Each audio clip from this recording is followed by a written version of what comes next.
네, 혼줄 아니고요. 돈줄 내러 왔습니다. 오늘의 돈줄 리포트 바로 공개해 보도록 하겠습니다.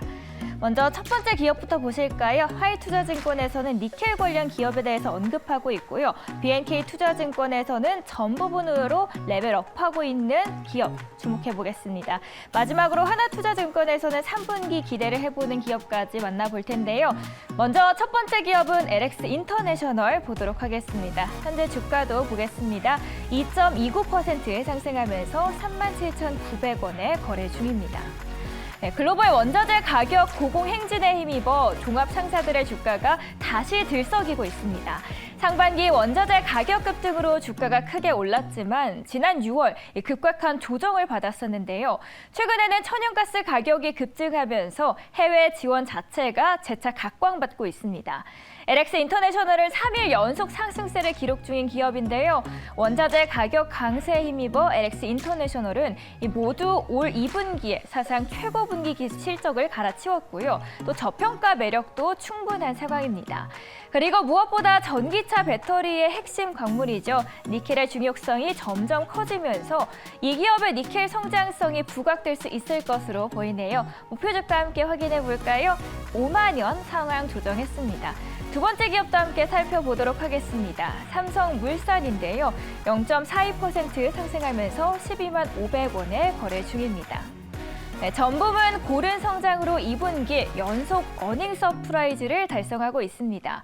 실적의 배경은 모든 사업부가 한 단계 레벨업됐기 때문입니다.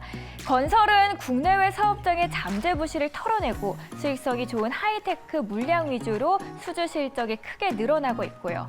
또 상사는 단순 트레이딩 사업부는 체질 개선을 도모하고 마진이 좋은 개발과 운영 사업은 역량을 강화하고 있습니다. 그리고 아직 끝이 아닙니다. 패션 부분도 있는데요. 온라인 사업과 인기 수입 브랜드의 비중을 강화한 후에 턴어라운드급 실적을 이어가고 있습니다. 특히 코로나 영향을 크게 받았던 레저 부분은 거리두기 해제가 정착되면서 예전 모습을 되찾고 있다는 점에서 추세가 좋습니다. 종합적으로 보면 모든 사업부가 한 단계 레벨업되면서 올해 삼성물산의 영업이익은 처음으로 2조 원대로 올라설 전망이고요. 목표 주가 확인해 보겠습니다. 17만 원으로 6.3% 상향 조정했습니다. 마지막 기업도 함께 보실까요? 이번에는 풍원정밀인데요. 무섭게 올라오고 있습니다. 27.12% 상승하면서 19,450원에 거래 중입니다. OLED 부품 업체인 풍원정밀은 생긴 지 1년밖에 안 된 신생회사인데요. 벌써부터 시장의 관심을 한눈에 받으며 커가고 있습니다. 국내 기업 중 유일하게 FMM, 즉 쉽게 말해서 OLED 픽셀을 증착시키는 얇은 금속판으로 불리는데요. 이 FMM 양선이 유일하게 가능하다는 점이 키포인트입니다. 그리고 2023년부터 그 온기가 실적에 반영될 예정이고요. 8세대 FM을 통해서 IT 기기에 사용되는 OLED 패널까지 그 제품군을 다양하게 넓혀가고 있습니다. 올해 초부터 시작된 FMM 테스트는 고객사의 요청으로 납품 물량이 증가할 텐데요. 3분기를 마지막으로 4분기부터 본격적인 양산에 들어갈 것으로 예상되고 있습니다. 목표 주가는 43,000원으로 유지해줬습니다. 네, 오늘도 이렇게 세 가지 리포트 알아봤고요. 나머지 두 개는 소장님께서 돈줄 내주세요. 네, 돈줄이 나게 될지 혼줄 나게 될지 오늘도 두 가지의 리포트를 엄선해 봤습니다. YG경제연구소 차영주 수장과 함께하겠습니다. 안녕하세요. 안녕하십니까? 네, 안녕하십니까? 오늘 근데 리포트를 좀 들어보기 전에 지금 시장에 대해서 차영주 수장님은 어떤 생각 갖고 있는지 이 원달러 환율이 오늘 정말 놀라운 수치까지 올라왔잖아요. 그렇죠. 다시 또 시장의 조정을 우리는 걱정을 좀 해야 되는 시기입니까? 일단 단기적으로 그럴 것 같습니다. 우리가 이제 지난주 이제 화요일부터 시장이 됐었는데 수요일부터 좀 급브레이크가 걸리기 시작했죠. 2,500선에 대한 저항대 우리가 이제 베어마켓 랠리라고 했다라는 것은 약세장 속에서의 반등이 베어마켓 랠리거든요. 그래서 우리가 2,300에서 2,500까지 잘 올라왔죠. 그래서 이제 딱 그러니까 많은 증권가에서 2,550 정도까지 봤지 2,700, 800 얘기하시는 분은 거의 없었을 것 같아요. 그래서 거의 어느 정도 온 상태였어요. 예측치까지 올라온 상태고 그다음에 대체적인 종목들이 순환매가 한번 돌았죠. 거기서 쪼커버링까지 다 들어왔죠. 그런 상태에서 추가적인 동력이 좀 부족했다라고 보여지는 거죠. 여기에 공교롭게도 지금 환율 속도가 가파릅니다. 우리가 이제 며칠 사이에 정말 헉헉할 정도로 환율이 뛰어 올라오다 보니까 환율이 이렇게 급등하기 직전에 삼성전자를 외국인들이 장 막판에 잠깐 산 적이 있어요. 그러면서 1320원 정도에서는 환플레이도 가능하지 않겠는가. 무슨 얘기인가 하니 1320원에 사서 1250원에 팔면 한 5.7% 정도 수익이 나니까 가능하지 않겠냐 하는데 갑자기 지금 유럽이 흔들리고 미국이 흔들리면서 환율이 확 올라가고 있습니다. 그러다 보니까 여기서는 어떠한 환플레이도 불가능합니다. 그러다 보니까 외국인들도 확 손을 좀 빼고 있는 상황이고 일단 지금 어느 정도 상승이 일단락될 시점에 공교롭게도 원화가 지금 이제 중요한 것은 뭐냐면 뚜렷하게 이유가 안 잡힌다라는 거예요. 많은 분들이 이 속도가 왜 이렇게 가파르냐라고 얘기를 하고 있는데 지금 유로존이 흔들리고 있는 거 말고 미국은 안정 찾아가고 있는 거, 그다음에 뭐 빅스텝에 대한 것들 이미 다 나온 얘기들이에요. 그럼에도 불구하고 오히려 6월 달보다 금리가 가파르게 올라간다는 것은 아무래도 경제에 불안감을 줄 수밖에 없고요.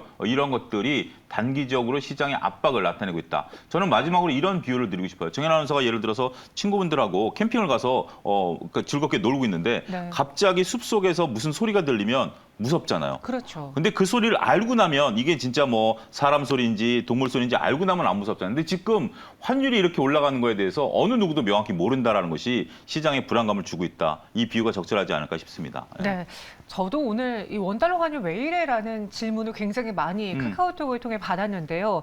제가 뭐 이렇게 이것 때문이야라고 말하기가 너무 어렵더라고요. 뉴스를 찾아봐도 명확한 이유가 이게 정말 맞나 싶은 것들이 많았기 때문에 여러분들이 고심하고 또 불안해하는 상황인 것 같습니다. 그 안에서 리포트는 또 어떤 게 나왔는지 저희가 파헤쳐 보도록 할게요. 첫 번째 종목은요. YG엔터테인먼트입니다. 일단 오늘 장의 상승은 보여주고 있고 윗꼬리가 달리긴 했지만 역시나 핑크베놈, 그 블랙핑크의 힘 때문인데 이 리포트 내용을 보니까 픽베놈이라고 약간 좀 비슷하지만 다르게 썼더라고요. 이번에 그 오픈 성적표 어때요? 저도 바로 뮤비를 찾아봤는데. 보셨어요? 당연히 저 5번 봤어요. 아, 그래요? 네. 아, 예.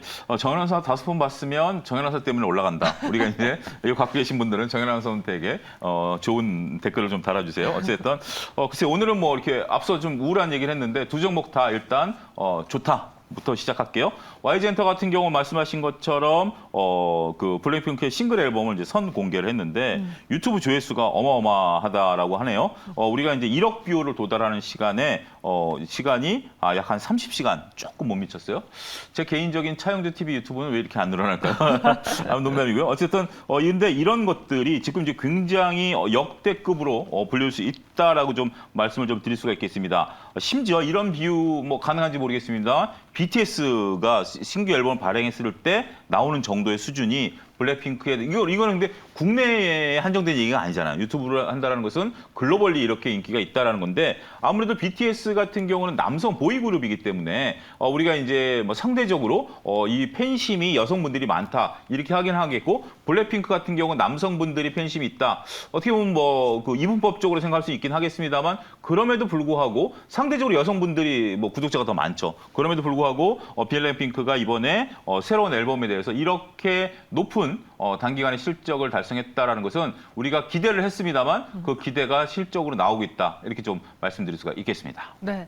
그러니까 저도 사실 그 아이돌을 되게 좋아하는 편이고요. 네. 나이가 있음에도 불구하고 아이돌 뭐 좋아하고. 거의 아이돌급의 미모와 아이돌급의 아니에요. 나이잖아요. 예. 그 중에서도 YG엔터의 이 블랙핑크와 트와이스를 좋아하는데 JYP 트와이스 좋아하는데 이번에 보고 느꼈어요. 사실 최근에 신인 걸그룹들이 많고 네. 여자 아이돌 그룹의 시장이 워낙 경쟁이 치열해진 상황에서 이전부터 탑을 누리고 있던 블랙핑크가 어떤 모습을 보여줄까 부담감을 갖지 않을까라는 생각을 했는데 저는 뮤직비디오를 보고 이거는 블랙핑크 말고 할 수 있는 아이돌이 없을 것 같다는 생각까지 들었거든요. 예. 실제로 이 시장 안에서 다른 여자 아이돌 혹은 남자 아이돌 그룹과 좀 비교해 봤을 때 독보적입니까? 아니면 어떻게 좀 비교가 됩니까? 굉장히 날카로운 질문입니다. 일단은 뭐 1억 뷰 도달하는데 30시간 정도 걸렸다?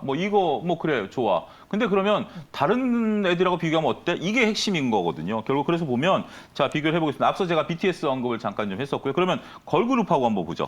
해외 역대 여성 가수들의 1일차 이런 어떤 기록에 보면 역대 3위입니다. 그러니까 이제 많은 이건 이제 블랙핑크뿐만이 아니라 정말 어마어마한 여성 가수들 중에 3위. 그러면 이건 대단한 수치죠. 여기에 올해 컴백한 여성 탑 가수 중에 최고 기록을 달성했다는 거죠. 그러니까 앞서 이 3위는 모든 걸 통틀어서고 올해에서는 글로벌리 탑 최고다라고 좀 말씀드릴 수가 있겠죠. 더군다나 미국과 영국 아이튠즈 차트에 첫날 1위를 달성했다라는 겁니다. 이거는 이제 모든 아이돌들을 다 포함한 것들이겠죠. 이런 것들이 더군다나 영국 아이튠즈 1위 달성은 걸그룹 사상 최초랍니다. 이럴 정도로 지금 우리가 이제 블랙핑크의 위상이 상대적으로, 그러니까 절대치도 상당히 좋지만 상대 비교를 했을 때도 절대 어떠한 비교치보다도 상당히 우월한 그런 부분들이 있다라는 거죠. 자, 이러한 결과를 우리는 어떻게 받아들여야 될까가 이제 상당히 중요하죠. 문제는 연속성입니다. 후속성이 있느냐라는 부분들인데 일단 지금 저희 아나운서도 뭐 몇 번 봤다라고 얘기를 하잖아요. 그러니까 처음에는 호기심에 있어서 한 번 정도는 볼 수 있죠. 어떻게 나왔어? 그러다가 뭐 생각보다 별로네. 그러면 거기서 끝났을 텐데 몇 번 반복적으로 봤다라고 한다라면 이거는 지속 가능성이 좀 있다라고 봐야 되겠죠. 더군다나 이게 아이튠즈 1위 이렇게 된다라는 것은 단순하게 우리가 관심만 갖고 되는 거 아니라 반복 시청이 있었고 그다음에 주변에 SNS를 통한 나름대로 전파력이 있었다라고 보게 된다라면 이러한 결과치를 받아들였을 때는 굉장히 어마어마한 인기를 좀 끌고 있구나 이렇게 좀 봐야 될 것 같습니다. 이번에 1억 뷰를 달성하는데 30시간이 조금 안 돼 29시간이었대요. 네. 이게 기존에 있었던 기록보다도 3시간이나 단축한 수치라고 하는데 여러분들도 한번은 핑크베놈 그 뮤직비디오를 한번 봐보세요. 블랙핑크가 이런 매력이 있구나. 저도 오늘 처음으로 한번, 저 블랙핑크 솔직히 얼굴 잘 모르는데 네. 오늘 이따 저녁 때 한번 꼭 보겠습니다. 제가 뭐 팬심으로 강요하는 건 아니고요. 근데 저도 한번 네. 어떤 이 정도 어느 정도길래 네. 이 정도인지 저도 공부 차원에서라도 한번 볼게요. 네. 2번 보면 더 재밌고요. 3번 보면 사랑에 빠지실 겁니다. 그런데 여기 알겠습니다. 내일 와이젠터에 말씀드릴게요. 예. 블랙핑크의 그 티켓 값을 제가 봤어요, 최근에. 네. 글로벌 투어를 시작한다고 하는데 네. 가장 비싼 티켓이 제가 알기로는 국내에서였나? 25만 원까지 하는 걸로 알고 네. 있거든요. 이렇게 투어를 국내에서 또 해외에서 시작하게 된다면 전방위적으로 돈을 좀 담지 않을까 싶은데요. 그렇죠. 25만 원이란 금액이 뭐 저는 솔직히 생각보다는 조금 뭐 그게 강하진 않네. 그래요? 왜냐하면 이런 정규 티켓이 25만 원이면 그것에 대한 어떤 뭐 가치 부여가 상당수 된다라는 거죠. 더군다나 이번부터 우리가 이제 YG 엔터뿐만이 아니라 많은 이제 엔터 회사들이 대규모 콘서트 계획을 이제 가을부터 이제 본격적으로 공표를 해놨죠. 콘서트를 한다라는 것은 단순하게 우리 내일부터 콘서트 한다라는 게 아니라 10월, 9월, 11월에 하려면 벌써부터 준비 작업이 들어가야 되잖아요. 그래서 이 작업들이 들어가고 예매가 들어가는 부분들이다라고 말씀드릴 수가 있겠는데 여기에 25만 원짜리 현장 티켓 플러스 온라인 티켓까지 판매하게 된다라면 그 승수 효과는 어마어마할 것으로 보여집니다. 자, 이것이 매출과 영업이익에서 나타난다라고 보여집니다. 이 리포트 기준으로 봤을 때 2020년 매출액이 대략 한 2,500억 정도였어요. 근데 내년도 올해 매출이 한 4천억 정도, 내년에 한 5,400억 정도 올라간다라는 거죠. 단순하게 봤을 때 2020년 대비 내년에 매출이 2배가 됩니다. 2배가 되고, 근데 영업이익은 더 놀라워요. 영업이익은 2020년에 약 100억 정도 수준이었어요. 근데 올해 600억, 내년에 800억. 그러면 매출은 2배 늘어나는데 영업이익은 7배가 늘어납니다. 이럴 정도로. 그러니까 이 효과가 있는 거죠. 결국 똑같은 블랙핑크가 활동을 하는 거예요. 똑같은 블랙핑크가 활동을 하고 이 콘서트를 하는 거예요. 하지만 거기서 온라인 판매라든지 이런 것들을 통해서 막대한 영업이익을 창출해낼 수 있다라고 보게 된다면 이게 정말 엔터주들이 갖고 있는 꿈의 주식이 아니겠나. 이게 꿈이라는 게 이제 주가가 올라가는 그런 것들이 아니라 이익을 창출해낼 수 있는 그 정도의 능력을 발휘할 수 있는 그런 부분들이 아니겠는가라고 보게 된다면 저는 상당히 재밌게 오늘 리포트를 봤다 이렇게 말씀드릴 수가 있겠습니다. 네, 사실 빵 하고 터졌을 때 재료 소멸로 볼 수도 있고 혹은 수치를 보고 이거 대박이다 이제 가겠구나라는 경우가 있는데 아마 후자였을 수 있는 이 블랙핑크 YG 엔터가 오늘의 시장 때문에 좀 그렇죠. 윗꼬리가 달려있는 상황입니다. 이 리포트 믿어봐도 괜찮을까요? 정리해 주시죠. 예, 저는 뭐 긍정적으로 보여집니다. 근데 이 블랙핑크 효과가 일단은 아무래도 좀 뭐 길게 가는 부분들보다는 올 가을까지 하나의 트리거가 될 것 같아요. 근데 그 사이에 또 하나의 어떤 모멘텀이 나오긴 해야 될 것 같은데 역시 이 리포트 자체는 믿어보자 이렇게 말씀드릴 수가 있겠습니다. 알겠습니다. 리포트 믿어보자. 그리고 YG 엔터테인먼트의 유한타증권 리포트도 체크해 보시고요. 이어서 두 번째. 대덕전자입니다. 앞서 살짝 스포해 주셨어요. 오늘의 두 종목은 다 좋은 종목이다라고 네, 했는데 FCBJ 투자는 실적의 호조로 증명했다라는 대신증권의 리포트였거든요. 네. 2분기 그리고 앞으로의 실적 어떻게 예상하고 있습니까? 일단 2분기 같은 경우 영업이익이 한 600억 정도 나오면서 전년 동기 대비해서 한 300% 정도 늘었다는 거예요. 근데 네. 전체적으로 봤을 때 3분기도 한 700억 정도 영업이 나올 것 같아요. 지금 우리가 어떤 그 부품 회사들, 소재 업체들 말고요. 일단 그 다양한 반도체라는 전장 쪽의 부품 업체들이 실적이 그렇게 드라마틱하게 나타난다라고 보기 어려운 게 현실입니다. 특히 반도체 같은 경우 현재 재고 사이클상 재고가 쌓이고 있는 수준이기 때문에 공장 가동률이 좀 떨어질 수밖에 없겠죠. 그러면 단순하게 부품 회사들 같은 경우 납품하는 양이 줄어들 수밖에 없겠죠. 하지만 대덕전자 같은 경우는 더욱더 늘어날 것으로 보여집니다. 이런 부분들 때문에 상당히 긍정적인 리포트가 나왔다. 이렇게 좀 말씀드릴 수가 있겠습니다. 네, 이 대덕전자 리포트 제목에 딱 있는 단어 FCBGA. 여러분들 잘 모르시는 분들도 많이 들어보셨을 테고요. 기판하면서 반도체 실적을 보여줬던 그 키워드잖아요. 네. 대덕전자에게도 FCBGA가 키포인트인가요? 그렇습니다. 이게 뭐냐면 우리가 이제 기판 이게 한글로 하면 뭔지 아십니까? 연성회로 기판 아닌가? 연소의 그건 FPCB고요. 그러면요? 이건 폴립치 볼그레이더 이런 어떤 그걸 제가 어떻게 알아요? 그러니까 근데 제가 이제 왜 네. 그러냐면 이런 것들 솔직히 모르셔도 돼요. 뭐 이런 것들 그냥 뭐 영어로 FCBGA다라는 것들인데 이게 뭐냐면 비메모리 기판이에요. 쉽게 얘기하면. 우리가 이제 메모리 기판이 있고 얘기한 것처럼 연성 기판이 있고 한데 이건 비메모리 기판이다. 이 정도만 이해하셔도 여러분들이 대덕전자를 이해하는데 아무런 문제가 없다라고 좀 말씀드릴 수가 있겠죠. 말씀하신 것처럼 대덕전자는 기판에 대한 회로 기판에 만드는 데 있어서 굉장히 명불허전의 어떤 기술력을 가지고 있죠. 그런데 이게 이제 그동안에 이제 얘기한 FCPCB라든지 아니면 우리가 그 휴대폰 부분 뭐 이런 다양한 부분에 들어가는 것들은 그렇게 드라마틱하게 매출이 늘어나는 부분들은 아니에요. 그래서 이 부분은 비중이 감소하고 있고 새롭게 시작한 비메모리 이 FCBGA 기판이 새롭게 실적을 견인해내고 있다. 이런 부분들이 현재 대덕전자를 이끄는 것이다. 근데 이게 그 비메모리 기판 같은 경우 삼성전기도 만드는데? 라고 이제 생각하시는 분들도 있죠. 그 여기까지 오셨다라면 이쪽에 대해서 공부를 많이 하신 겁니다. 근데 상당히 보면 삼성전기는 지금 현재 그 리포트에 의하면 그 서버나 가전 쪽에 집중하고 있고요. 대덕전자 같은 경우는 자동차 전장화라든지 자율주행이라든지 이런 쪽에 집중하고 있기 때문에 똑같이 비메모리 기판을 만드는 건 맞습니다. 하지만 그 삼성전자와 대덕전자가 서로 다른 길을 걷고 있다. 이 점이 또 하나의 대덕전자를 드러내고 있다라고 말씀드릴 수가 있겠죠. 네, 이 전기 신호가 많은 고성능 반도체 칩하고 그리고 메인보드 기판하고 연결하는 그런 반도체용 기판이라고 하는데 이게 비메모리 반도체 시장이 커지면서 더 두각을 받고 있습니다. 대덕전자 향후에 그럼 성장 모멘텀도 이 FCBGA에서 나오는 거에 또 다른 새로운 게 있는 건가요? 3페이지를 한번 좀 보게 된다면 이제 그 실적을 제가 이제 항상 잘 나온다라는 것을 보면 지금 여러분들 제 얼굴 옆에 보면 패키지 그다음에 뭐 메모리 비메모리 이렇게 나눠져 있어요. 가로쳐가지고 나눠져. 이 비중을 이렇게 해주는 게 저희들 투자자들한테 너무 고맙죠. 자, 끝에 가서 보죠. 매출을 봤을 때 여러분들 뭐 수치를 보니까 중간쯤 보면 매출 비중이 있습니다. 매출 비중을 보면 패키지에서 메모리 비중이 50% 똑같아요. 그러니까 이게 어떻게 보면 2021년과 2023년 비교인데 비메모리는 20%에서 40% 2배 늘어나고요. 우리가 지금 주력을 하고 있는 FCBGA 같은 경우 2021년 4.5%에서 내년도에는 무려 24%까지 비중이 늘어납니다. 이게 영업이익률이 상당히 높거든요. 그렇기 때문에 이 부분이 이렇게 치고 올라오고 있다. 이 부분을 확인이 가능하다 말씀드릴 수가 있겠습니다. 대덕전자 이 비중을 보면서 매출별로 얼마만큼 무엇이 늘어나고 있는지도 확인해 볼 수 있는 대신증권의 리포트였습니다.